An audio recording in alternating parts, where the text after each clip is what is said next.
everybody, Kristen here, sports dietitian, certified personal trainer, and owner of Elite Nutrition and Performance. And I want to talk to you today about hydration when it is cold outside. So a lot of people think when it's cold, they don't need to worry about hydration, especially when they're exercising, because they feel like, well, I'm really not sweating as much as I would be during the summer. And that's actually simply not true. You do need to worry about hydration. However, it is different. So let's talk about hydration and why it's actually important, especially if you are exercising and you're an active person. So first things first is water makes up about 70% of our system. So it's involved in every process that goes on in our bodies, including our muscles contracting, metabolism, cell turnover, energy production, the whole 9 yards. So if you're not taking in enough water, what can happen is you can get dehydrated, which means that you are actually performing at a lower capacity than you normally would. So just a 2% decrease in dehydration can actually lead to a 20% decrease in your overall performance.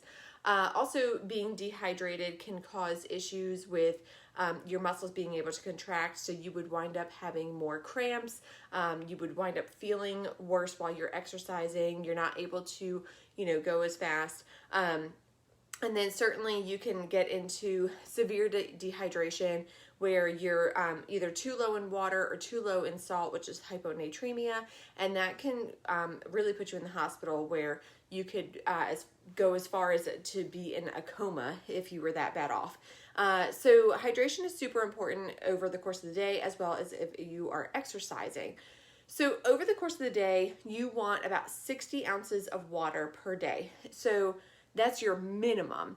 But really what I like to tell people is to go by half of your body weight in ounces of fluid per day. So that means if you are 150 pounds, divide that in half, you would need 75 ounces of fluid per day minimum.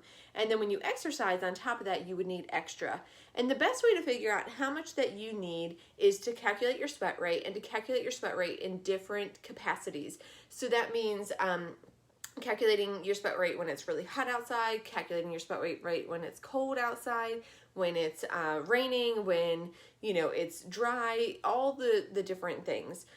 So one of the easy things that you can do with calculating your sweat rate is just to keep track of how long you're exercising for, keep track of how many ounces of fluid that you took in during that time, and then weigh yourself before and weigh yourself after exercise.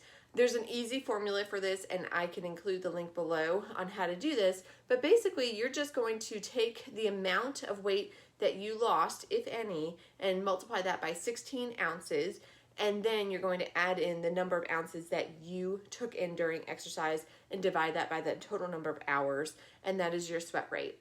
And I recommend that clients try this at different times. So again, like when it's hot, when it's cold, when it's raining, when it's dry, different times, so then you can see where your sweat rate might change. And your sweat rate when it's cold is actually going to decrease a little bit as opposed to when it's hot outside, but it does not completely go away.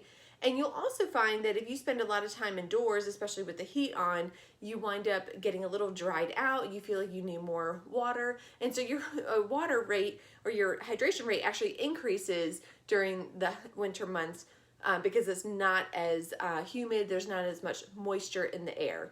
So your fluid rates are really going to change depending on what the weather is. But like I said, the number one thing that you can do is to calculate what your sweat rate is. So I will drop that link below.